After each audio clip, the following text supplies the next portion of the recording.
Okay.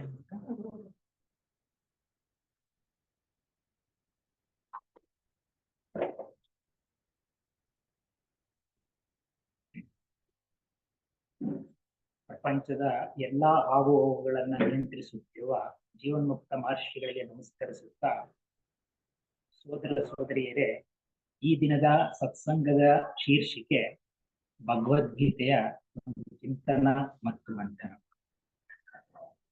ಇದರಲ್ಲಿ ಏನಂದ್ರೆ, ಈ ಚಿಂತನ ಮಂಥನ ಮಾಡುವಷ್ಟು ನಾವು ದೊಡ್ಡವರಲ್ಲ.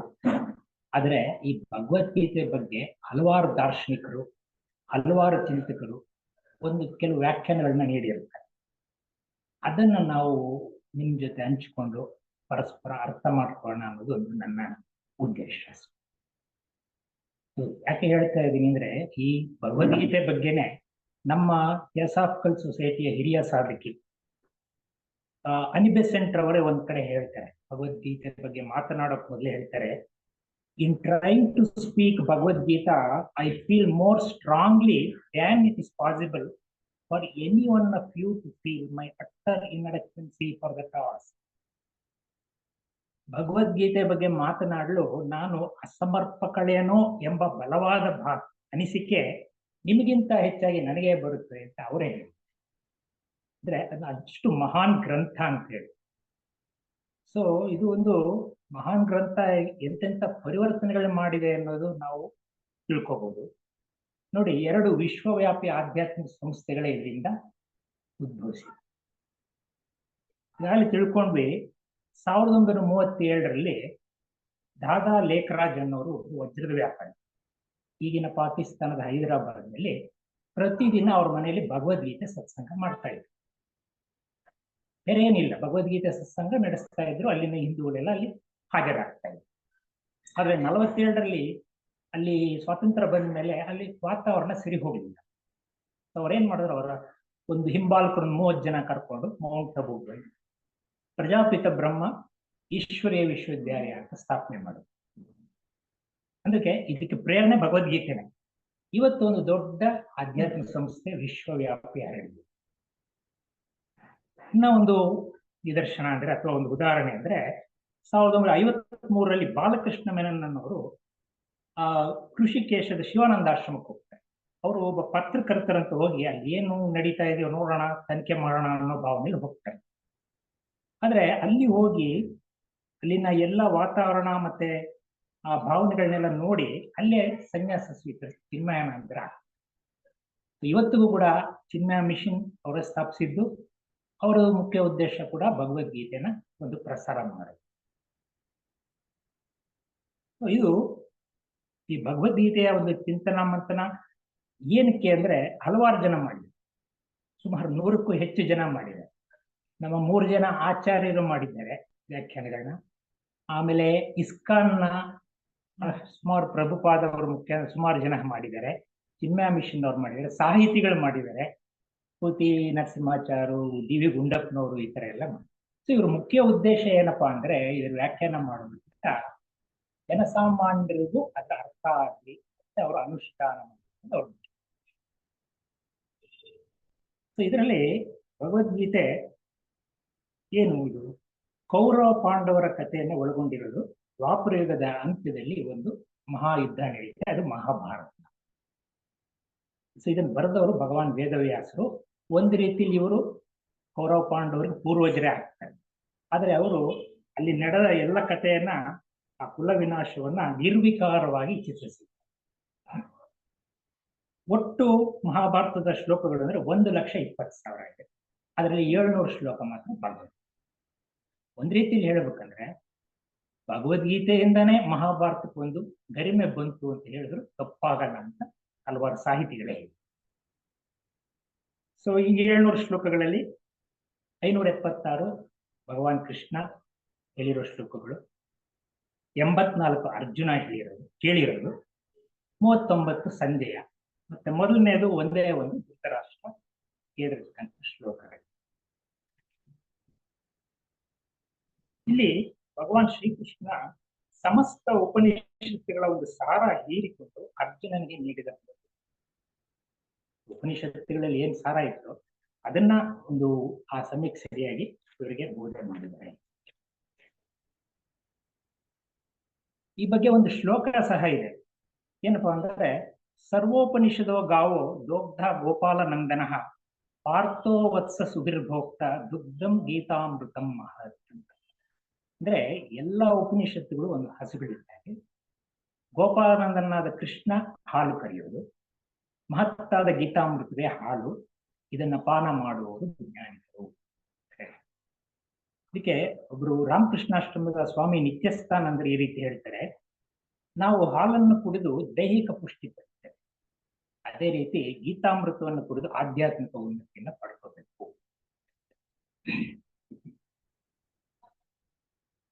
ಅಂದ್ರೆ ಅದು ಏನು ಮೂರು ಭಗವದ್ಗೀತೆಯ ಸಾರ ನಮ್ಮ ವ್ಯಕ್ತಿತ್ವದೊಂದಿಗೆ ಬೆರೆತು ನಮಗೆ ಆಧ್ಯಾತ್ಮಿಕ ಶಕ್ತಿ ನೀಡುತ್ತೆ ಹೇಳಿ ಹೇಳ್ತಾರೆ. ಅವ್ರು ಮುಂದುವರಿಸ್ತಾ ಹೇಳ್ತಾರೆ, ಭಗವದ್ಗೀತೆ ಕಂಠಸ್ಥ ಆಗಿದ್ರೆ ಸಾಲದು, ಅಥವಾ ಕಂಠಪಾಠ ಸ್ಪರ್ಧೆ, ರಸಪ್ರಶ್ನೆ, ಪ್ರಬಂಧ ಸ್ಪರ್ಧೆ, ಉಪನ್ಯಾಸ ನೀಡುವುದು ಇದ್ಯಾವುದರಿಂದನೂ ಅಂತ ಪ್ರಯೋಜನವಿಲ್ಲ. ಧೂಪದೀಪಾದಿಗಳಿಂದ ಪೂಜೆ ಮಾಡೋದು, ಇದರಿಂದ ಪ್ರಚಾರ ಸಿಗುತ್ತೆ ಅವರು.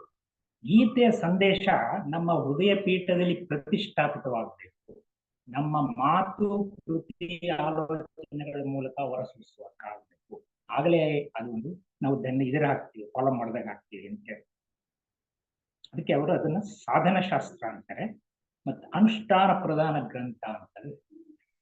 ಅಂದ್ರೆ ಇದನ್ನ ನೀವು ನಮ್ಮ ಥಿಯಾಸಫಿಕಲ್ ಸೊಸೈಟಿನಲ್ಲೂ ಯಾವುದೇ ಒಂದು ಪ್ರವಚನ ಅದರಲ್ಲಿ ಹೇಳುವಾಗ ಅದನ್ನೇ ಹೇಳ್ತಾರೆ. ನಾವು ಹೇಳ್ತಾ ಇದ್ದೀವಿ, ನೀವು ಅನುಷ್ಠಾನ ಮಾಡಿ, ಸಾಧ್ಯವಾದಷ್ಟು ಅನುಷ್ಠಾನ ಮಾಡಿ, ಅದನ್ನೇನೆ ಇಲ್ಲೂ. ಇದನ್ನ ಒಂದು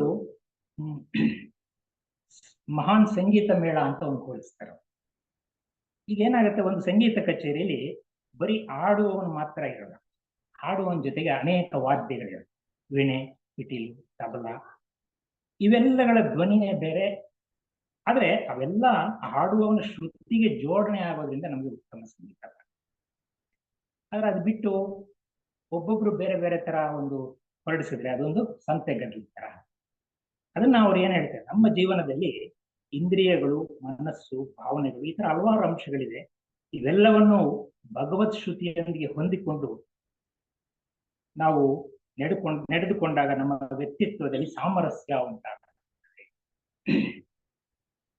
ನಮ್ಮ ಜೀವನವೇ ಒಂದು ಸಂಗೀತವಾಗುತ್ತದೆ ಹೇಳಿ ಹೇಳ್ತಾರೆ. ಅದಕ್ಕೆ ಒಂದು ಶ್ಲೋಕ ಸಹ 9ನೇ ಅಧ್ಯಾಯದಲ್ಲಿ ಒಂದು ಶ್ಲೋಕ ಹೇಳ್ತಾರೆ, ಮನ್ಮನಾ ಭವ ಮದ್ಭಕ್ತೋ ಮಧ್ಯಾಜಿ ಮಾಂ ನಮಸ್ಕರು ಮಾಮೇ ವೈಶ್ಯೇಸಿ ಯುಕ್ತೈವ ಆತ್ಮಾನ ಮತ್ಪರಾಯಣ. ಅಂದ್ರೆ ನಿಮ್ಮ ಮನಸ್ಸು, ಆಲೋಚನಾ ಶಕ್ತಿ ಎಲ್ಲವೂ ಭಗವದ್ ಅಭಿಮುಖವಾಗಿರಲಿ, ಆಲೋಚನೆಗಳು ಭಗವತ್ ಪ್ರೇರಿತವಾಗಿರಲಿ. ಮಧ್ಯಾದಿ ಅಂದ್ರೆ ಎಲ್ಲ ಕರ್ಮಗಳನ್ನು ಭಗವಂತನಿಗೆ ಅರ್ಪಿಸುವುದು, ಅಹಂಕಾರವನ್ನು ಸಹ ಭಗವಂತನಿಗೆ ಅರ್ಪಿಸಿ ಶರಣಾಗುವುದು ಹೇಳಿ ಹೇಳ್ತಾರೆ. ಇದರಿಂದ ವ್ಯಕ್ತಿತ್ವದಲ್ಲಿ ಒಂದು ಸಾಮರಸ್ಯ ಉಂಟಾಗುತ್ತೆ ಅಂತ ನೋಡು.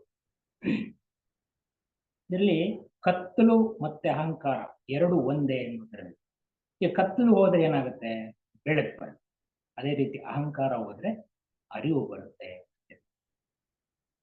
ಇಲ್ಲಿ ರಾಮಕೃಷ್ಣಾಶ್ರಮ ಸ್ವಾಮಿ ಜಗದಾತ್ಮಾನಂದರು ಅವರು ಇದನ್ನ ಒಂದು ಸಮನ್ವಯ ಶಾಸ್ತ್ರ ಅಂತ ಹೇಳಿ. ಯಾಕೆಂದ್ರೆ ಆ ಭಗವದ್ಗೀತೆ ಬೋಧಿಸಿದ ಸಂದರ್ಭದಲ್ಲಿ ಭಾರತದಲ್ಲಿ ನಮ್ಮ ಧಾರ್ಮಿಕ ವಾತಾವರಣ ಹೇಗಿತ್ತು, ವೇದಗಳ ಯುಗ ಮುಗಿದಿತ್ತು, ಪುರಾಣಗಳ ಯುಗ ಶುರುವಾಗಿತ್ತು, ಅನೇಕ ಮತ ಪಂಗಡಗಳಿದ್ವು, ಶೈವ, ಶಾಕ್ತ, ವೈಷ್ಣವ ಮುಂತಾದ ಎಲ್ಲ ಧಾರ್ಮಿಕ ಪಂಥಗಳು ಹರಡಿಕೊಂಡಿದ್ವು. ಉಪನಿಷತ್ತುಗಳ ತಾತ್ವಿಕ ಚಿಂತನೆಗಳಿದ್ವು, ವಿವಿಧ ದೇವರುಗಳ ಯಾಗಯಜ್ಞಗಳು, ಯೋಗ ಸಾಧಕರು, ತರ ಪರಸ್ಪರ ವಿರುದ್ಧ ಎನಿಸುವ ಧಾರ್ಮಿಕ ವಿಚಾರಗಳು ಎಲ್ಲ ತರದ್ದು ಇತ್ತು. ಆದ್ರೆ ಶ್ರೀ ಕೃಷ್ಣನ ಹೃದಯ ಬಹಳ ವಿಶಾಲವಾದ್ದು. ಆತ ಎಲ್ಲ ಸಿದ್ಧಾಂತಗಳಿಗೂ, ಎಲ್ಲ ಅನುಷ್ಠಾನಗಳಿಗೂ, ಎಲ್ಲ ಸಾಧನಾ ಪಥಗಳಿಗೂ ಒಂದು ಅವಕಾಶ ಮಾಡಿಕೊಟ್ಟು ಈ ಭಗವದ್ಗೀತೆಯನ್ನ ರಚಿಸಿದ್ದಾರೆ, ಹೇಳಿದ್ದಾರೆ ಅಂತ.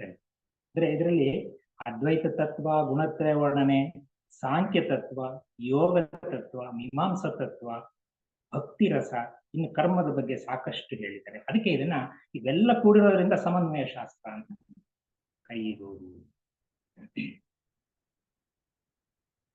ಒಂದು ಮೊದಲನೇ ಅಧ್ಯಾಯನೇ ಅರ್ಜುನ ವಿಷಾದ ಯೋಗ. ಇದು ಭಗವದ್ಗೀತೆಗೆ ಇದೇ ನಾಂದಿ ಅಂತಲೂ ಕರೀತಾರೆ. ಅರ್ಜುನ ವಿಷಾದದ ಕೆಸರಿನಲ್ಲಿ ಭಗವದ್ಗೀತೆ ಎಂಬ ಕಮಲೋದಯ ಆಯಿತು. ಇಲ್ಲಿ ಯುದ್ಧ ಶುರುವಾಗುತ್ತೆ. ಅದಕ್ಕೆ ಅರ್ಜುನ ಏನ್ ಮಾಡ್ತಾನೆ, ಈಗ ಈ ಯುದ್ಧದಲ್ಲಿ ಯಾರ್ಯಾರಿದ್ದಾರೆ ಏನ್ ನೋಡ್ಬೇಕು, ನೀವು ಮಧ್ಯೆ ಎರಡೂ ಸೈನ್ಯಗಳ ಮಧ್ಯೆ ನಿಲ್ಲಿಸುವ. ಕೃಷ್ಣ ಆಗ್ಲಿ ಅಂತೇಳಿ ಸಾರಥಿ ಅಲ್ವಾ ಕರ್ಕೊಂಡು ಹೋಗಿ ನಿಲ್ಲಿಸ್ತಾನೆ. ಅಲ್ಲಿ ನಿಲ್ಸಿದ ಮೇಲೆ ಆತನಿಗೆ ಒಂದು ಹೋಗುವಾಗ ಏನ್ ಗತ್ತಿರುತ್ತೋ ಆ ಗತ್ತಿರಲ್ಲ. ನಮಗೆ ಬೇರೆ ಅಳುಕು ಮತ್ತೆ ಈ ಸ್ವಜನ ಮಹಾ ಇದು ಎಲ್ಲ ಏನೇನೋ ಬಂದು ಆತನ ವ್ಯಕ್ತಿತ್ವನೇ ಬದಲಾಗುತ್ತೆ. ಸೊ ಆತನ ಮುಖ ಬಾಡುತ್ತೆ, ಶರೀರದಲ್ಲಿ ನಡುಕ ಉಂಟಾಗುತ್ತೆ, ಗಾಂಡೀವ ಜಾರುತ್ತೆ, ಮನಸ್ಸು ಚಂಚಲಿಸುತ್ತೆ. ಇದನ್ನೆಲ್ಲ ಒಂದು ನಿಷೇಧಾತ್ಮಕ ಭಾವೋದ್ವೇಗ ಅಂತ ಹೇಳ್ತಾರೆ. ಅಂದ್ರೆ ವಿಚಾರ ಶಕ್ತಿ ಕ್ಷೀಣಿಸುತ್ತೆ. ಇದೆಲ್ಲ ಆಗೋದ್ರಿಂದ ವಿಚಾರ ಶಕ್ತಿ ಕ್ಷೀಣಿಸುತ್ತೆ. ಆಗ ತಕ್ಷಣ ಆತ ವೈರಾಗ್ಯದ ಮಾತನ್ನ ಹೇಳ್ತಾರೆ. ಅದಕ್ಕೆ ಒಂದು ಮೊದಲನೇ ಅಧ್ಯಾಯ 32ನೇ ಶ್ಲೋಕದಲ್ಲಿ ನಕಾಂಕ್ಷೇ ವಿಜಯಂ ಕೃಷ್ಣ ನಚ ರಾಜ್ಯಂ ಸುಖಾನಿಚ ಕಿಮ್ನೋ ರಾಜ್ಯೇನ ಗೋವಿಂದ ಕಿಂ ಭೋಗೈ ಜೀವಿತೇನವಾ. ನನಗೆ ಯುದ್ಧದಲ್ಲಿ ಜಯವೂ ಬೇಡ, ರಾಜ್ಯವೂ ಬೇಡ, ಸುಖವೂ ಬೇಡ. ಏ ಗೋವಿಂದ, ರಾಜ್ಯದಿಂದಾಗಲಿ ಭೋಗದಿಂದಾಗಲಿ ಈ ಜೀವನದಿಂದ ಏನು ಪ್ರಯೋಜನ ಅಂತ ಹೇಳಿ. ಸೊ ಇದನ್ನ ಒಂದು ವೈರಾಗ್ಯದ ಮಾತು ಅಂತ ತಿಳ್ಕೊಂಡಿರ್ತಾನೆ. ಮತ್ತೆ ನಾನು ಈ ರೀತಿ ಹೇಳಿದ್ರಿಂದ ಕೃಷ್ಣ ನನಗೆ ಒಂದು ಹೊಗಳ್ಬೋದು, ಪರವಾಗಿಲ್ಲ, ನೀನು ಹ್ಯೂಮ್ಯಾನಿಟಿ ಇದೆಲ್ಲ ಇದೆ ಮಾನವೀಯತೆ ಇದೆ ಅಂತ ಆತರ ಒಂದು ಅಂದ್ಕೊಂಡಿರ್ತಾನೆ. ಆದ್ರೆ ಅಲ್ಲಿ ನಿಜವಾದ ಇದೆ ಅಂದ್ರೆ ವೈರಾಗ್ಯ ಯಥಾರ್ಥವಾದದ್ದಲ್ಲ, ಬಂಧು ವ್ಯಾಮೋಹ, ಒಂದು ರೀತಿ ಮರ್ಕಟ ವೈರಾಗ್ಯ ಅಂತ ಹೇಳ್ತಾರೆ. ಇದು ಅವನ ಮನಸ್ಸಿನ ದೌರ್ಬಲ್ಯದಿಂದ ಆಗಿರುತ್ತೆ. ಅದರಿಂದ ಆತ ಏನ್ ಮಾಡ್ತಾನೆ, ಓ ಮಹಾ ಹಾನಿ ಆಗುತ್ತೆ, ಇದು ಕುಲಕ್ಷಯ ಆಗುತ್ತೆ, ಧರ್ಮ ಹೊರಟೋಗುತ್ತೆ, ಅಧರ್ಮ ಬರುತ್ತೆ, ಕುಲಸ್ತ್ರೀಯರ ಶೀಲಹರಣ ಆಗುತ್ತೆ, ವರ್ಣಸಂಕರ ಆಗುತ್ತೆ, ಸಮಾಜ ನರಪ್ರಾಯ ಆಗುತ್ತೆ, ಇದೆಲ್ಲ ಬೇಡ, ಇದೆಲ್ಲ ಆಗೋದು ಬೇಡ ಅಂತೇಳಿ ಅಂದ್ರೆ ಆತ ಸರಿಯಾಗಿ ಯೋಚಿಸಲ್ಲ. ಸರಿಯಾಗಿ ಯೋಚಿಸದೇ ಇರೋದೇ ಅಲ್ಲೊಂದು ಸಮಸ್ಯೆ ಆಗಿರುತ್ತೆ. ಬೇಡ ಅಂತೇಳಿ ಯುದ್ಧನೇ ಬೇಡ ಶ್ರೀಕೃಷ್ಣನು ಒಂದು ಶರಣಾಗತಿ. ಇಲ್ಲಿ ಒಂದು ಏನು ಅಂದ್ರೆ ಎಲ್ಲ ತಿಳ್ಕೊಳ್ಳಿ, ನಾವು ಸರಿಯಾಗಿ ಯೋಚಿಸದೆ ಇರುವುದೇ ಒಂದು ಸಮಸ್ಯೆ. ನಾವು ಏನೇ ಜೀವನದಲ್ಲಿ ಒಂದು ಸ್ಟೆಪ್ ಸರಿಯಾಗಿ ಯೋಚಿಸಬೇಕು ಅನ್ನೋದು ಒಂದು ಪಾಠ. ಅಂದ್ರೆ ಶ್ರೀಕೃಷ್ಣ ತುಂಬಾ ಸೂಕ್ಷ್ಮಮತಿ, ಒಂಥರ ವಾಸ್ತವ ಪ್ರಜ್ಞೆ ಇರುವವನು, ಭಾವುಕ ಅಲ್ಲ. ಆದ್ರೆ ಅರ್ಜುನನ ದೌರ್ಬಲ್ಯ ವಶನಾಗಿ ತನ್ನನ್ನು ತಾನೇ ಅರ್ಜುನ ಮರ್ತಿರ್ತಾನೆ, ಕರ್ತವ್ಯವನ್ನು ಮಾಡ್ತಾನೆ, ಯಥಾರ್ಥ ಸ್ಥಿತಿಯನ್ನು ಅರ್ಥ ಮಾಡ್ಕೊಂಡಿರೋದಿಲ್ಲ, ತಾಮಸಿಕ ಸ್ವಭಾವ ಆಗಿರುತ್ತೆ. ಅಂದ್ರೆ ರಾಜಸಿಕದಿಂದ ತಾಮಸಿಕಕ್ಕೆ ಬಂದಿರುತ್ತೆ. ಆದರೆ ಅದನ್ನ ಆತ ಅದೇ ಸತ್ವಗುಣ ಅಂತ ಒಂದು ಭ್ರಮೆಯಲ್ಲಿ ಇರ್ತಾರೆ. ತನ್ನ ವಾದವನ್ನು ಶ್ರೀಕೃಷ್ಣ ಒಪ್ಪಿಕೊಂಡು ತನ್ನನ್ನು ಪ್ರಶಂಸಿಸ್ತಾನೆ ಅಂತ ತಿಳ್ಕೊಂಡಿರ್ತಾರೆ. ಆದ್ರೆ ಕೃಷ್ಣ ಅರ್ಜುನನ ಸ್ವಾಭಿಮಾನನ ಕೆರಳಿಸ್ತಾನೆ. ಒಂದು 2ನೇ ಅಧ್ಯಾಯದಲ್ಲಿ ಶ್ಲೋಕ, ಕುತಸ್ತ್ವ ಕಶ್ಮಲಮಿದಂ ವಿಷಮೇ ಸಮುಪಸ್ಥಿತಂ ಅನಾರ್ಯುಜುಷ್ಟ್ವ ಸ್ವರ್ಗಂ ಕೀರ್ತಿಕರಂ ಅರ್ಜುನ ಕ್ಲೈಬ್ಯಂ ಸ್ಮಗಂ ಪಾರ್ಥ ನೈತತ್ವಂ ಯು ಪದತ್ಯತೆ ಕ್ಷುದ್ರಂ ಹೃದಯ ದೌರ್ಬಲ್ಯಂ ತ್ಯಕ್ತೋತಿಷ್ಠ ಪರಂತ. ಅರ್ಜುನ ಇಂಥ ವಿಷಮ ಪರಿಸ್ಥಿತಿಯಲ್ಲಿ ಈ ಮೋಹ ಏತಕ್ಕೆ ಬಂದಿದೆ? ಇದು ಶ್ರೇಷ್ಠ ಪುರುಷರ ಆಚರಣೆಯನ್ನು ಅಲ್ಲ, ಸ್ವರ್ಗವನ್ನು ದೊರಕಿಸೋದು, ಕೀರ್ತಿಯನ್ನು ತರುವಂತದ್ದು ಅಲ್ಲ. ನಪುಂಸಕನಾಗಬೇಡ, ತುಚ್ಛವಾದ ಮನಸ್ಸಿನ ದೌರ್ಬಲ್ಯ ಬಿಟ್ಟು ಯುದ್ಧಕ್ಕೆ ಸಿದ್ಧನಾಗಿ ನಿಲ್ಲು ಅಂತ ಹೇಳಿ ಮನಸ್ಸಿನ ದೌರ್ಬಲ್ಯ ಬಿಟ್ಟು ಅಂತ ಇಲ್ಲಿ ಹೇಳ್ತಾರೆ. ದೈಹಿಕ ದೌರ್ಬಲ್ಯತೆ ಅನೇಕ ರೋಗ ರುಜಿನಗಳಿಗೆ ಕಾರಣ ಆಗುತ್ತೆ, ಅದು ನಮ್ಗೆ ಗೊತ್ತಿದೆ. ಆ ಸಂದರ್ಭದಲ್ಲಿ ನಾವೇನ್ ಮಾಡ್ತೀವಿ, ಒಂದು ಆಹಾರ ನಿಯಂತ್ರಣ ಮಾಡ್ಕೊಳ್ತೀವಿ, ಸೂಕ್ತ ವ್ಯಾಯಾಮ ಮಾಡ್ತೀವಿ, ಒಂದು ಶಿಸ್ತಿನ ಜೀವನ ಮಾಡ್ತೀವಿ, ಆಮೇಲೆ ಸೂಕ್ತ ಚಿಕಿತ್ಸೆ ಕೂಡ ಪಡ್ಕೊಳ್ತೀವಿ. ಆದ್ರೆ ಇಲ್ಲಿ ಏನಾಗಿದೆ, ಮಾನಸಿಕ ದುರ್ಬಲತೆ. ಈ ಮಾನಸಿಕ ದುರ್ಬಲತೆ ಏನ್ ಮಾಡಿದೆ, ವ್ಯಕ್ತಿಯನ್ನ ನೀತಿ ಮಾರ್ಗದಿಂದ ಜಾರುವಂತೆ ಸರಿಯಾಗಿ ಯೋಚನೆ ಮಾಡಕ್ ಆಗ್ತಾ ಇಲ್ಲ. ತನ್ನ ಸ್ವಭಾವವನ್ನೇ ಮರೆತು ಬಿಟ್ಟಿರ್ತಾನೆ, ವಿವೇಕವನ್ನು ಕಳೆದುಕೊಳ್ಳುತ್ತಾನೆ. ಆದ್ರೆ ಕೃಷ್ಣನ ಮಾತುಗಳಿಂದ ಆತನಿಗೆ ಸ್ವಲ್ಪ ತಪ್ಪಿನ ಅರಿವು ಆಗುತ್ತದೆ. ಆದರೂ ಪದೇ ಪದೇ ಕೇಳ್ತಾನೆ, ನನಗೆ ಸ್ಪಷ್ಟತೆ ಸಿಗ್ತಾ ಇಲ್ಲ, ನಾನು ಹೇಗೆ ಯುದ್ಧ ಮಾಡಲಿ, ನನಗೆ ಮತ್ತೆ ತಿಳುವಳಿಕೆ ಕೊಡು ಅಂತ ಕೇಳ್ತಾ ಇರ್ತಾನೆ ಅರ್ಜುನ. ಅಂದ್ರೆ ಅಲ್ಲಿ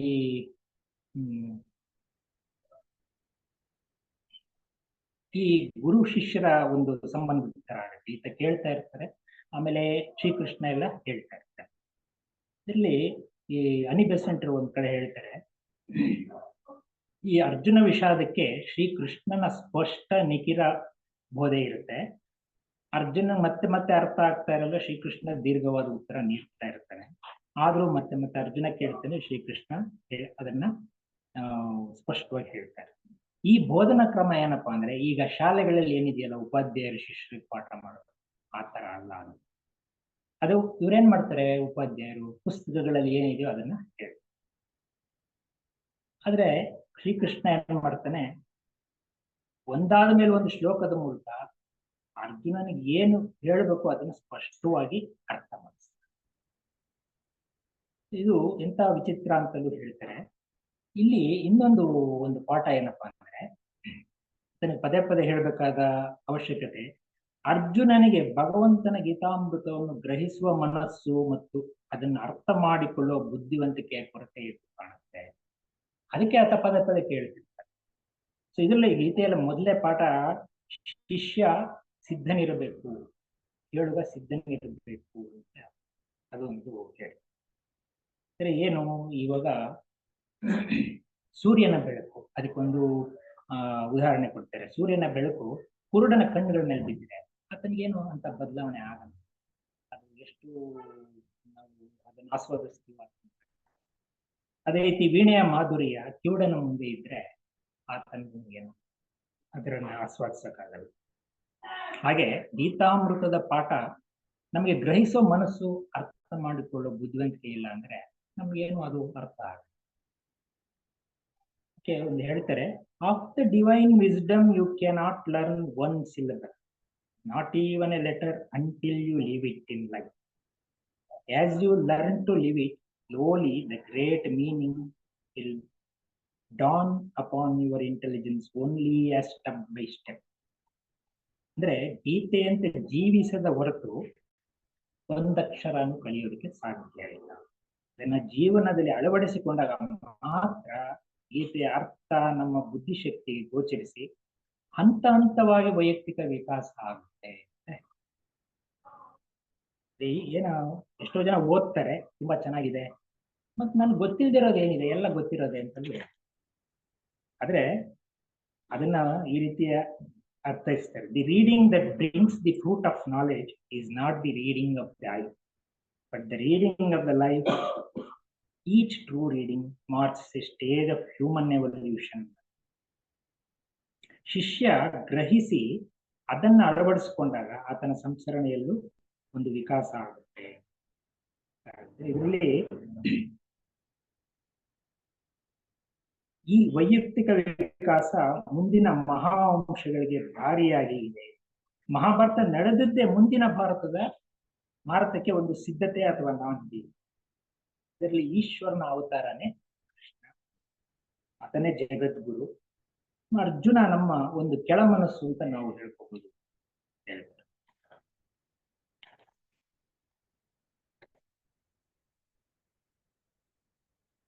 ಎರಡು ಅರ್ಥಗಳನ್ನ ಅಲ್ಲಿ ನಾವು ಭಗವದ್ಗೀತೆ ಹೇಳ್ಬೋದು. ಒಂದು ಹಿಸ್ಟಾರಿಕಲ್, ಐತಿಹಾಸಿಕ ಅಂತೇಳಿ, ಇನ್ನೊಂದು ಒಂದು ರೂಪಕವಾಗಿ. ಈ ಐತಿಹಾಸಿಕ ಅಂತಂದ್ರೆ ಈ ಪ್ರಾಚೀನ ಪವಿತ್ರ ಗ್ರಂಥಗಳಲ್ಲಿ ಏನು ಸತ್ಯ ಇರುತ್ತೆ ಅದನ್ನ ಯಾರು ಭಾರತೀಯರು ಒಪ್ಪಲ್ಲ, ಅದೇನೋ ಒಂದು ಪುರಾಣ ಅಂತ ಹೇಳ್ತಾರೆ. ಆದ್ರೆ ಈ ಇತಿಹಾಸ ಏನಪ್ಪಾ ಅಂದ್ರೆ ಮಾನವನ ವಿಕಾಸಕ್ಕಾಗಿ ಈಶ್ವರನ ಸಂಕಲ್ಪದ ನಿರ್ವಹಣೆ. ಅಂದ್ರೆ ಮುಂದೆ ಬರುವ ಈಶ್ವರನ ವಿಕಾಸಕ್ಕಾಗಿ ಪ್ರಸ್ತುತ ಅಧಿಕಾರಾರೂಢ ಈಶ್ವರನ ಅವಧಿಯಲ್ಲಿ ನಿರ್ವಹಣೆಗೊಳ್ಳುತ್ತದೆ. ನಾವೇನು ಸಂಸ್ಕರಣೆ ಮತ್ತೆ ವಿಕಾಸ ಏನ್ ಹೇಳ್ತೀವಲ್ಲ, ಅದರ ಒಂದು ಆ ಮಾರ್ಗದಲ್ಲಿ ಇದು ಒಂದು ಹಂತ ಅಂತೇಳಿ ಇವರು ಒಂದು ರೂಪಕವಾಗಿ. ಅಂದ್ರೆ ಇದರ ಅಂತರಾರ್ಥ ಎಲ್ಲ ಕಾಲಗಳಲ್ಲೂ ಅನ್ವಯಿಸುತ್ತೆ. ಪ್ರತಿ ವ್ಯಕ್ತಿಯಲ್ಲೂ ಆ ಸಾರ್ವಕಾಲೀನ ಸತ್ಯ ಪುನಃ ಪುನಃ ಸೂಕ್ಷ್ಮ ರೂಪದಲ್ಲಿ ಪುನರಾವರ್ತನೆ. ಅಂದ್ರೆ ಈಶ್ವರನು ಮಾನವ ವ್ಯಕ್ತಿಯ ಜೀವಾತ್ಮನೊಡನೆ ಜೀವಿಸುತ್ತಾ ಆತನ ಉಪಾಧಿಗಳನ್ನೇ ಇಲ್ಲಿ ತನ್ನ ಉಪಾಧಿಗಳನ್ನಾಗಿ ಮಾಡಿ ಅಂದ್ರೆ ಎರಡರಲ್ಲೂ ಇರೋದು ಒಂದೇ ಚೈತನ್ಯ, ಒಬ್ಬನೇ ಪ್ರಭು. ಒಂದನ್ನ ಯಾರು ಸರಿಯಾಗಿ ಅರ್ಥ ಮಾಡ್ಕೊಳ್ತಾರೋ ಅವರಿಗೆ ಎರಡನೆಯ ತಿಳಿಯುತ್ತೆ. ಏನ್ ಹೇಳ್ತಾರೆ, ವ್ಯಕ್ತಿಯ ವಿಕಸನವೇ ಒಂದು ಮಹತ್ ಬ್ರಹ್ಮಾಂಡದ ವಿಕಾಸ ಅಂತ ಹೇಳಿ. ಅಧಿಕಾರರೂಢ ಈಶ್ವರನೇ ಪುರುಷಾತ್ಮ ಎಂಬ ಸತ್ಯ. ಸಂಸರಣಗೊಳ್ಳುತ್ತಿರುವ ವ್ಯಕ್ತಿ ವಿಕಾಸ ಹೊಂದುತ್ತಿರುವ ಭಾವಿ ಈಶ್ವರನ ಅಸ್ಪಷ್ಟ ಪ್ರತಿಬಿಂಬ.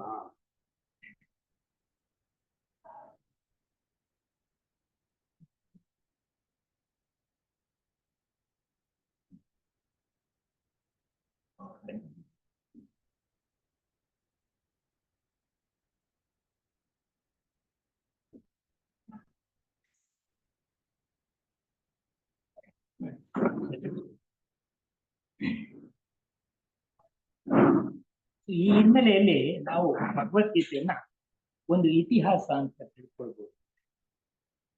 ಅಂದ್ರೆ ಆಗಿನ ಏನ್ ಪರಿಸ್ಥಿತಿ ಇತ್ತು, ತ್ರೇತಾಯುಗ ಮುಗಿದಿರುತ್ತೆ, ಶ್ರೀರಾಮಚಂದ್ರನ ಆಳ್ವಿಕೆ, ಆ ಸಾರ್ವಭೌಮತ್ವ ಅದೆಲ್ಲ ಮುಗಿದಿರುತ್ತೆ. ಅದಾದ ನಂತರ ಅಂತ ಸಾರ್ವಭೌಮತ್ವರು ಯಾವುದು ಇರಲ್ಲ, ದುರ್ಬಲರ ಆಳ್ವಿಕೆ ಬರುತ್ತೆ, ಸಂಘರ್ಷಗಳಾಗುತ್ತೆ. ಮತ್ತೆ ಪರಶುರಾಮ ಸುಮಾರು ಕ್ಷತ್ರಿಯ ಕುಲನ ನಿರ್ಮೂಲನ ಮಾಡ್ಲಿಕ್ಕೆ ಹೋಗ್ತಾರೆ. ಇದರಿಂದ ಸ್ವಾರ್ಥ ದ್ವೇಷಗಳು ಉಲ್ಬಣ ಆಗುತ್ತೆ, ಧರ್ಮದ ಅವನತಿ ಶುರುವಾಗುತ್ತೆ. ಇಂಥ ಸಂದರ್ಭದಲ್ಲಿ ಕೃಷ್ಣನ ಅವತಾರ ಅನಿವಾರ್ಯವಾಗಿತ್ತು ದ್ವಾಪರ ಯುಗದಲ್ಲಿ. ಸೊ ಈತನಿಂದ ಮಾತ್ರ ಭಾರತದ ಮುನ್ನಡೆ ಆಗುತ್ತೆ ಅಂತೇಳಿ ಈ ಇದೇ ಒಂದು ಇತಿಹಾಸ ಅಂತ ಹೇಳ್ತೇನೆ. ಮತ್ತೆ ಕೃಷ್ಣನ ಒಂದು ಕ್ರಮದ ಬಗ್ಗೆ, ಕೃಷ್ಣ ಎಲ್ಲಿಯೂ ಕ್ರಮ ತಪ್ಪಿಲ್ಲ. ಆತನ ಅಸದೃಶ ಶಕ್ತಿ, ದೂರದೃಷ್ಟಿ, ಸುಸ್ಥಿರ ಚಿತ್ತದ ಧೋರಣೆ, ದೃಢಚಿತ್ತತೆ, ಕ್ರಿಯಾಶೀಲತೆ ಎದ್ದು ಕಾಣುತ್ತೆ. ಈ ಜನಾಂಗವನ್ನ ಜಗದ್ರಕ್ಷಕ ಶಕ್ತಿಯಾಗಿ ರೂಪಿಸಲೇಬೇಕೆಂಬುದು ಆತನ ಒಂದು ಸಂಕಲ್ಪ ಆಗಿದೆ.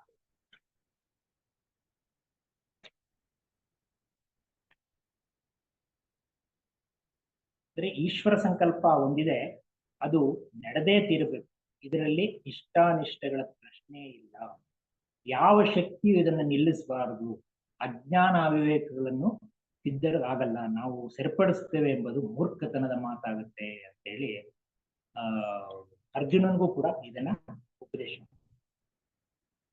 ಆಮೇಲೆ ಒಂದು ಹಂತದಲ್ಲಿ ಅಂತ ಹೇಳ್ತಾನೆ, ನಾನೇ ಯಮ, ನಾನೇ ಕಾಲ.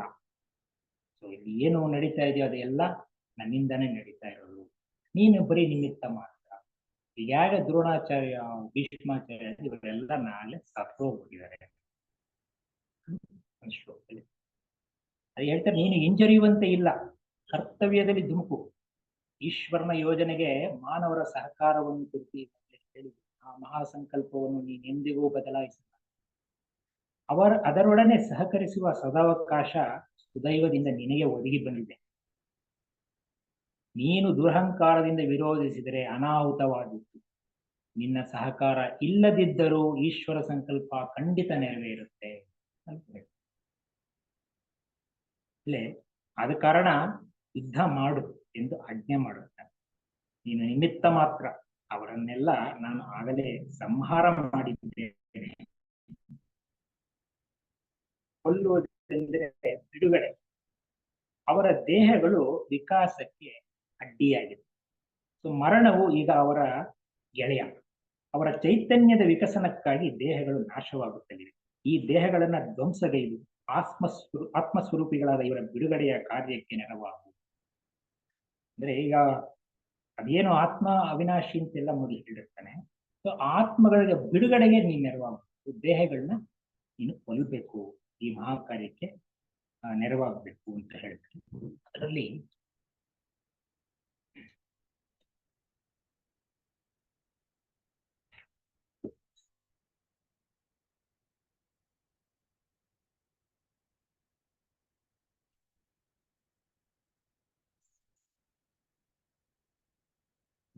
ದ್ರೋಣಂಚ ಭೀಷ್ಮಂಚ ಜಯದ್ರಥಂಚ ಕರ್ಣಂ ತಥಾನ್ಯಾನಪಿ ಯೋಧವೀರಾನ್ ಮಯಾ ಹಂತಾಸ್ತ್ವಂ ಜಹಿಮಾ ವ್ಯತಿಷ್ಠ ಯುದ್ಧಸ್ಯ ಜೇತಾಸಿ ರಣೇ ಸಪತ್ನಾನ್.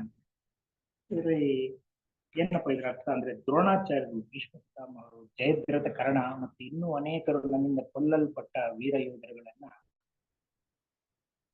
ನೀನು ಸಂಹಾರ ಮಾಡು. ಭಯ ಪಡಬೇಡ, ಯುದ್ಧದಲ್ಲಿ ವೈರಿಗಳನ್ನ ನಿಸ್ಸಂದೇಹವಾಗಿ ಜಯಿಸುವೆ, ಅದರಿಂದ ಯುದ್ಧ ಮಾಡು ಹೇಳಿ ಹೇಳ್ತಾರೆ.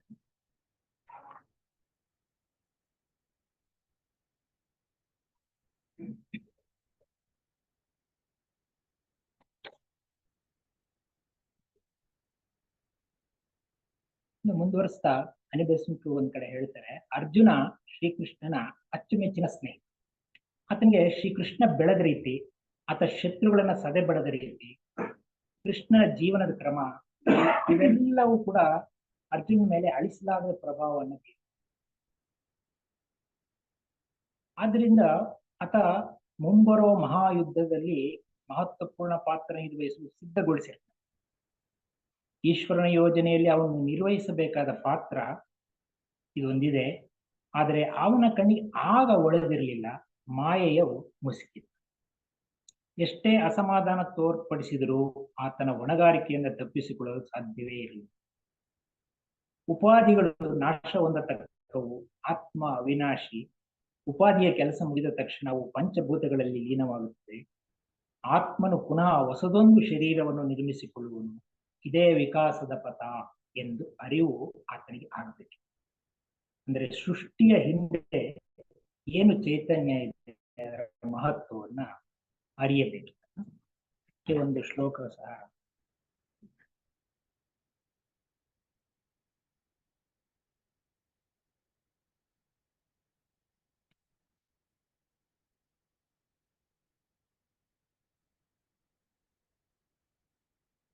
ಸರ್ವಭೂತಾನಿ ಕೌಂತೆಯ ಪ್ರಕೃತಿಂ ಯಾಂತಿ ಮಾಮಿಕಾಂ ಕಲ್ಪಕ್ಷಯ ಪುನಸ್ತಾನಿ ಕಲ್ಪಾದೌ ವಿಸೃಜಾಮ್ಯಹಂ. ಹೇಳ್ತಾನೆ, ಎಳೆಯ ಅರ್ಜುನ, ಈ ಕಲ್ಪದ ಅಂತ್ಯದಲ್ಲಿ ಜೀವಗಳೆಲ್ಲ ನನ್ನ ಪ್ರಕೃತಿಯನ್ನು ಪಡೆಯುತ್ತದೆ, ಅರ್ಥಾತ್ ಪ್ರಕೃತಿಯಲ್ಲಿ ಲಯವಾಗುತ್ತದೆ, ಮತ್ತು ಕಲ್ಪದ ಆದಿಯಲ್ಲಿ ಅವುಗಳನ್ನು ನಾನು ಪುನಃ ರಚಿಸುತ್ತೇನೆ. ಎಲ್ಲ ಈ ದೇಹಗಳು ಮತ್ತೆ ಪಂಚಭೂತಗಳಲ್ಲಿ ವಿಲೀನ ಆಗುತ್ತೆ. ಮುಂದಿನ ಒಂದು ಯುಗದಲ್ಲಿ ಮತ್ತೆ ನಾನು ರಚಿಸ್ತೇನೆ ಅಂತ ಹೇಳಿ ಶ್ರೀಕೃಷ್ಣ ಹೇಳಿದರು. ಇಲ್ಲಿ ಕಾರ್ಯಕಾರಣ ಸಂಬಂಧದ ಫಲವಾಗಿ ಈ ಜನಿಸಿದ ಕರ್ತವ್ಯ ಆತನ ಹೆಗಲೇರಿ ಕುಳಿತಿರುತ್ತೆ. ತಾನಾಗಿಯೇ ಬಯಸಿ ಬಂದ ಆ ಪಾತ್ರವನ್ನು ಆತ ನಿರಾಕರಿಸುವಂತೆಯೇ ಇರಲಿಲ್ಲ ಅರ್ಜುನ. ಆದರೆ ತಾತ್ಕಾಲಿಕವಾಗಿ ಅರ್ಜುನನಲ್ಲಿ ಹುಟ್ಟಿದ ಆ ಖಿನ್ನತೆ, ವೈರಾಗ್ಯ, ಆ ಕೋಮಲ ಭಾವ, ಅದು ಎಂಥದೇ ಇರಲಿ, ಒಟ್ಟಿನಲ್ಲಿ ಆತನಲ್ಲಿ ಹರಿಯುತ್ತಿದ್ದು ಶಾಸ್ತ್ರ. ಸಹಜ ಗುಣ ನಿಬದ್ಧನಾಗಿ ಆತ ಹೋರಾಡಲೇಬೇಕು.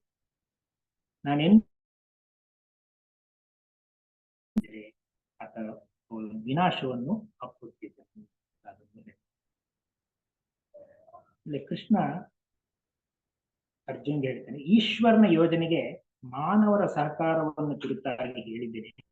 ಆ ಮಹಾ ಸಂಕಲ್ಪವನ್ನು ನೀನೆಂದಿಗೂ ವ್ಯತ್ಯಾಸಗೊಳಿಸಲಾರೆ. ಅದರೊಡನೆ ಸಹಕರಿಸುವ ಸದಾವಕಾಶ ಸುದೈವದಿಂದ ನಿನಗೆ ಬಂದಿದೆ. ನಿನ್ನ ಹಿಂದಿನ ಕರ್ಮ ಸಹಕರಿಸಲು ಪ್ರಚೋದಿಸಿದರು, ಇನ್ನು ಅಹಂಕಾರದಿಂದ ವಿರೋಧಿಸಿದರೆ ಅನಾಹುತವಾಗಿತ್ತು. ನಿನ್ನ ಸಹಕಾರವಿದ್ದರೂ ಸರಿ, ಇಲ್ಲದಿದ್ದರೂ ಸರಿ, ಈಶ್ವರ ಸಂಕಲ್ಪವಂತೂ ದಿಗ್ವಿಜಯಗೊಳ್ಳುವುದು ಖಂಡಿತ. ಇದೆಲ್ಲ ಆದ್ಮೇಲೆ ಏನಾಗುತ್ತೆ, ಇಷ್ಟೆಲ್ಲ ಅರ್ಜುನ ಪದೇ ಪದೇ ಕೇಳಿದ್ರು ಕೂಡ ಶ್ರೀಕೃಷ್ಣ ಅದಕ್ಕೆ ಸೂಕ್ತವಾಗಿ ಶ್ಲೋಕಗಳ ಮೂಲಕ ಯುದ್ಧ ಮಾಡಲೇಬೇಕು ಅಂತ ಹೇಳಿದಾಗ ಕೊನೆಯಲ್ಲಿ ಅರ್ಜುನನಿಗೆ ಸತ್ಯದ ಮಹಾದರ್ಶನ ಆಯಿತು. ಆತನಿಗೆ ಬಾಹ್ಯ ಜಗತ್ತಿನ ಬಗ್ಗೆ ಆತನಿಗಿದ್ದ ದೃಷ್ಟಿನೇ ಬೇರೆ. ಇತಿಹಾಸದ ಅರ್ಥ ಸ್ಫುರಿಸಿತು. ಆ ದಿವ್ಯ ಯೋಜನೆಯ ಸುಸ್ಥಿರತೆ ಗೋಚರ ಆಯಿತು. ಮಹಾಪ್ರಭುವಿನೊಡನೆ ಸಹಕರಿಸುವ ಅರ್ಹತೆಯುಳ್ಳ ಜೀವಾತ್ಮಗಳಿಗೆ ಆತನ ಯೋಜನೆಯಲ್ಲಿ ವಹಿಸಬೇಕಾದ ಪಾತ್ರದ ಅರಿವಾಗುತ್ತದೆ. ಈಶ್ವರನ ಯೋಜನೆಯಲ್ಲಿ ನಟರಂತೆ ನಿಮಿತ್ತ ಮಾತ್ರ ವರ್ತಿಸುವ ಜೀವಾತ್ಮನ ಸ್ಥಾನ ಅರ್ಥವಾಗುತ್ತದೆ. ಇವರು ನನ್ನ ಸ್ನೇಹಿತರು, ಬಂಧುಗಳು, ಆಪ್ತರು ಎಂಬ ವ್ಯಾಮೋಹ ನಷ್ಟ ಆಗುತ್ತೆ. ಜಗದ್ಭವ್ಯ ವಿಶ್ವರೂಪ ದರ್ಶನ, ಆ ಬೋಧೆ ಅವರ ಕಣ್ಣನ್ನ ತೆರೆಯಿಸ್ತದೆ. ಸ್ವಾಮಿ, ನನ್ನ ಮೋಹ ನಷ್ಟವಾಯಿತು, ನಾನು ಯುದ್ಧ ಮಾಡುತ್ತೇನೆ ಎನ್ನುತ್ತಾ ಸಂತೋಷದಿಂದ ಪ್ರಭು ಚರಣಗಳ ಮೇಲೆ ತಲೆ ಎತ್ತಿ. ಇಲ್ಲಿ ಅರ್ಜುನನಿಗೆ ಈ ಮಹಾಸತ್ಯದ ಅರಿವಾಗುತ್ತೆ. ಬಾಹ್ಯ ಜಗತ್ತಿನ ಮೇಲೆ ಆತನ ದೃಷ್ಟಿ ಬೇರೆ ಆಗುತ್ತೆ. ಈಶ್ವರನೊಡನೆ ಸಹಕರಿಸುವ ಆತನ ಪಾತ್ರ ಏನು ಅನ್ನೋದು ಅರಿವಾಗುತ್ತೆ. ಇದಕ್ಕೆ ಒಂದು ಕೊನೆಯಲ್ಲಿ ಅರ್ಜುನ ಹೇಳ್ತಕ್ಕಂಥದ್ದು, ನಷ್ಟೋ ಮೋಹ ಸ್ಮೃತಿಲಬ್ಧ ತ್ವತ್ಪ್ರಸಾದಾನ್ ಯಾಚ್ಯುತ ಸ್ಥಿತೋಸ್ಮಿ ಗತ ಸಂದೇಹ ಕರಿಷ್ಯೇ ವಚನಂ ತವ ಅಂತ. ಅರ್ಜುನ ಏನ್ ಹೇಳ್ತೇನೆ, ಎಲೆ ಅಚ್ಯುತ, ನಿನ್ನ ಕೃಪೆಯಿಂದ ನನ್ನ ಮೋಹ ನಾಶ ಆಗಿದೆ, ನನಗೆ ಜ್ಞಾನೋದಯವಾಯಿತು, ಸಂದೇಹವಿಲ್ಲದವನಾಗಿದ್ದೇನೆ, ನಿನ್ನ ಆಜ್ಞೆಯನ್ನು ಪರಿಪಾಲಿಸುತ್ತೇನೆ ಹೇಳಿ ಒಂದು ಕೊನೆಯಲ್ಲಿ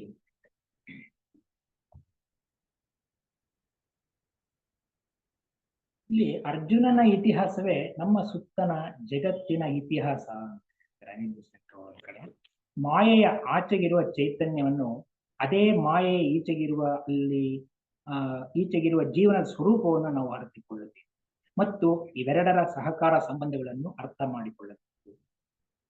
ಆಗ ಮಾತ್ರ ಜೀವನ ಸಂಗ್ರಾಮದಲ್ಲಿ ಸಂಶಯ, ಮಾಯೆ, ಭ್ರಮಗಳನ್ನು ಮೀರಿ ಸತ್ಯದ ಪರವಾಗಿ ಹೋರಾಡಲು ಸಾಧ್ಯ. ಆಮೇಲೆ ಸಂಶಯ ಪ್ರವೃತ್ತಿ, ವ್ಯಾಮೋಹ, ಮಾಯೆಗಳು ಮಾನವನ ಪ್ರಬಲ ವೈರಿ. ಮಾಯೆಯಿಂದ ಮುಕ್ತನಾಗಬೇಕು. ಸಂಶಯವು ಮನಸ್ಸಿಗೆ ವೃತ್ತಿಯನ್ನು ಕೆಡಿಸಿ ಸತ್ಯವನ್ನೆಲ್ಲ ಶೋಧಿಸಿಕೊಳ್ಳುತ್ತೆ. ಈ ಸಂಶಯ ವೃತ್ತಿಯಿಂದ ಬಿಡುಗಡೆ ಆಗ್ಬೇಕು. ಸಂಶಯ ವೃತ್ತಿ ಮುಂದುವರೆದರೆ ಸಂಬಂಧಗಳು ಸಹ ಕೆಡುತ್ತೆ ಅಂತ ಹೇಳಿ ಅದಕ್ಕೂ ಒಂದು ಶ್ಲೋಕ ಹೇಳಿದ್ರು.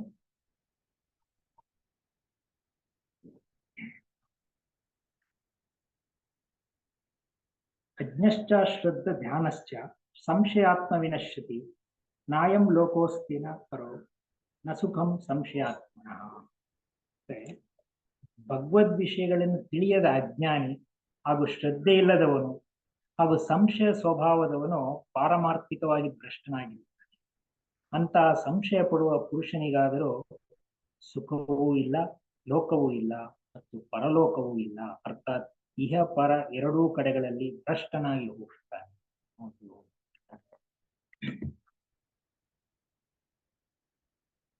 ಶ್ರೀಕೃಷ್ಣ ವಿವೇಕವನ್ನ ಬೋಧಿಸ್ತಾ ಇರೋದು, ಆದ್ರೆ ಅರ್ಜುನನಿಗೆ ಪ್ರತಿಯೊಂದು ವಾದದಲ್ಲೂ ಒಂದು ಅನುಮಾನ ಪ್ರಕೃತಿ ಕಂಡು. ಅದರಿಂದ ಅವನ ಮನಸ್ಸನ್ನ ನಿಶ್ಚಿತತೆಗೆ ತರಲಾರದೆ ಪುನಃ ಪುನಃ ಪ್ರಶ್ನಿಸ್ತಾ ಇರ್ತಾನೆ. ಕೃಷ್ಣ ಒಂದ್ ಸ್ವಲ್ಪನೂ ಬೇಸರಿಸದೆ ಬೋಧೆ ನೀಡಿ ಆತನ್ನ ಒಂದು ನಿಶ್ಚಿತತೆಗೆ ಕರೆದೊಯ್ತಾರೆ. ಆಮೇಲೆ ಅವ್ರು ಹೇಳ್ತಾರೆ, ನಮ್ಮ ಜೀವನದ ಸ್ವಂತ ಅನುಭವಗಳಲ್ಲೂ ಅರ್ಜುನ ಹಾದು ಹೋಗುವ ಎಲ್ಲ ಹಂತಗಳನ್ನು ಗುರುತಿಸ್ತಾರೆ. ಮೊದಲನೇದಾಗಿ ಬಾಲ್ಯ. ಇಲ್ಲಿ ಮನೆಯಲ್ಲಿ ಹಿರಿಯರ ಅಧೀನದಲ್ಲಿ ವಿವೇಕಪೂರ್ಣ ನಿಯಂತ್ರಣದಲ್ಲಿ ಅವರ ಮಾರ್ಗದರ್ಶನದಲ್ಲಿ ಬೆಳೆದಾಗ ನಮಗೆ ಮನಸ್ಸಿನ ವಿಕಸನ ಆಗುತ್ತೆ. ಹಿರಿಯರ ಲಾಲನೆ ಪಾಲನೆಯಲ್ಲಿ ಮನಸ್ಸು ನಿರಾಳವಾಗಿ ತನ್ನ ಸ್ವಾಭಾವಿಕ ಮನೋಪ್ರವೃತ್ತಿಗಳೊಡನೆ ಚೆಲ್ಲಾಟವಾಡುತ್ತದೆ ಬಾಲ್ಯದಲ್ಲಿ. ಎರಡನೇದಾಗಿ ಮಧ್ಯಂತರ ಯೌವನಾವಸ್ಥೆ. ಈ ಸಂದರ್ಭದಲ್ಲಿ ಆಸೆ, ಕಾಮ, ಹೆಬ್ಬಯಕೆ ಇವೆಲ್ಲ ಹೆಚ್ಚಾಗಿರುತ್ತೆ. ಇದರಿಂದ ಅತೃಪ್ತಿ, ದುಃಖ ಬರುತ್ತೆ, ಮತ್ತೆ ಸಂಘರ್ಷ ಆಗುತ್ತೆ, ಸಂಶಯ, ವಿಷಾದಗಳ ಸಂದರ್ಭ ಬರುತ್ತೆ. ಮನಸ್ಸು ಪ್ರಭುವನ್ನು ಕುರಿತು ಸಹಾಯಕ್ಕೆ ಯಾಚಿಸುತ್ತದೆ, ಆದರೆ ಅದರಿಂದ ಏನು ಉತ್ತರ ಸಿಗುತ್ತೆ ಅದನ್ನ ಅರ್ಥ ಮಾಡ್ಕೊಳ್ಳೋದಕ್ಕಾಗ. ಯಾಕೆ ಅಂದ್ರೆ ಸುತ್ತಣ ಆಕರ್ಷಣೆಗಳಲ್ಲಿ ಮುಳುಗೋಗಿರ್ತಾನೆ. ಸತ್ಯ ನಿಸ್ಸಾರವಾಗಿ, ನಿಷ್ಠುರವಾಗಿ, ಅಪ್ರಿಯವಾಗಿ ತೋರುತ್ತೆ. ಆ ಸಂದರ್ಭ ಅದನ್ನ ಅನುಸರಿಸಿದ್ರೆ ಜೀವನವನ್ನೇ ಹೊಂದಿಕೊಂಡಂತೆ ಅಂತ ಭಾಸ ಆಗುತ್ತೆ. ಅಂದ್ರೆ ಇದು ಮನಸ್ಸಿನ ಯುದ್ಧ ಅಂತ ಅವ್ರು ಹೇಳುದು. ಅವ್ರೇನ್ ಹೇಳ್ತಾರೆ, ಅದನ್ನೇ ಅಂತರಂಗದ ಕುರುಕ್ಷೇತ್ರ ಅಂತ ಹೇಳಿ. ಈ ಎಲ್ಲ ಮಂಥನದ ನಂತರ ಆತ್ಮದೃಷ್ಟಿಯ ಉದಯದಿಂದ ಇಂದ್ರಿಯ ಭೋಗಲಾಲಸೆಗಳನ್ನ ಕಳಚಿ ಹಾಕಲು ಸಾಧ್ಯವಾಗುತ್ತೆ. ಆಗ ಮನಸ್ಸು ಲೌಕಿಕ ವಿಷಯಗಳ ಮೇಲೆ ಹರಿದಾಗ ಆಕರ್ಷಣೆ ತನ್ನಿಂತಾನೇ ಹಿಮ್ಮೆಟ್ಟುತ್ತೆ, ಮಾಯೆಯನ್ನು ಧ್ವಂಸ ಮಾಡುತ್ತೆ. ಮಹಾಭಾರತದಲ್ಲೂ ಹೀಗೆ ಅರ್ಜುನನಿಗೆ ವ್ಯಾಮೋಹ ಮಾಯೆಗಳಿಂದ ತಾನೊಬ್ಬನೇ ಒಂಟಿಯಾದೆ ಅಂತ ಅನ್ಸುತ್ತೆ. ಆಗ ಆತನಿಗೆ ಈ ಆತ್ಮದರ್ಶನದ ಒಂದು ಮಹಾಪ್ರಯತ್ನ. ನಾನು ಏಕಾಂಗಿ ಅಲ್ಲ, ಮತ್ತೆ ನಾನು ಏನ್ ಮಾಡ್ತಾ ಇದ್ದೇನೆ ಅದು ಪರಮೇಶ್ವರನ ಒಂದು ಆ, ಸಂಸರಣ ನೀತಿಯಲ್ಲಿ ನಾನು ಆ, ಸಣ್ಣ ಕ್ರಮ ಅಷ್ಟೇ ಅಂತ ತಿಳ್ಕೊಂಡು ಆಗ ಆ ಜ್ಞಾನ ಉದಯಿಸಿ ಉತ್ಸಾಹ ಹೆಚ್ಚಾಗಿ ಕೊನೆಯವರೆಗೂ ಹೋರಾಟ. ಈ ಹೋರಾಟ ಸಾಮಾನ್ಯವಾದ್ದಲ್ಲ. ಎಂಥ ಗಂಡಾಂತರ ಬಂದರೂ ಮಹಾಗುರುವಿನ ಕೃಪಾ ಕವಚ ರಕ್ಷಣೆ ಇರುತ್ತೆ. ಅಂದ್ರೆ ಯುದ್ಧದ ಸಮಯದಲ್ಲಿ ಒಂದ್ಸಾರಿ ಒಂದು ಶಕ್ತಾಯುಧ, ಪ್ರಬಲವಾದ ಶಕ್ತಾಯುಧ ಬರುತ್ತೆ. ಆಗ ಕೃಷ್ಣ ಅದಕ್ಕೆ ಈತನಿಗೆ ರಕ್ಷಣೆ ಮಾಡೋದಕ್ಕೆ ಆ ಶಕ್ತಾಯುಧನ ಬೇರೆ ಕಡೆ ತಿರುಗಿಸ್ತಾರೆ. ಆಮೇಲೆ ಒಂದನ್ನ ತಾನೇ ತೆಗೆದುಕೊಳ್ತಾನೆ. ಮತ್ತೆ ಕರ್ಣನ ಒಂದು ನಾಗಾಸ್ತ್ರ ಬಂದಾಗ ಇಡೀ ರಥವನ್ನ ಭೂಮಿಗೆ ಇನ್ನು ಕೆಳಗಿಳಿಸಿ ಆ ನಾಗಾಸ್ತ್ರವನ್ನ ತಪ್ಪಿಸ್ತಾನೆ. ಈಗ ಎಲ್ಲ ಸಹಾಯನೂ ಭಗವಂತ ಮಾಡ್ತಾನೆ. ಸೊ ಎಲ್ಲ ಒಂದು ಅಂತರಂಗದ ಪರಮಾತ್ಮನಲ್ಲಿ ಅಚಲ ವಿಶ್ವಾಸ ಇದ್ರೆ ಇವೆಲ್ಲ ನಡೆಯುತ್ತೆ. ಅಂತರಂಗದ ಪರಮಾತ್ಮನ ಸಾಕ್ಷಾತ್ಕಾರವಾಗಬೇಕಾದ್ರೆ ಬಾಹ್ಯ ದೇಹಾತ್ಮ ಭಾವ ಸಂಪೂರ್ಣವಾಗಿ ನಾಶ ಆಗಬೇಕು.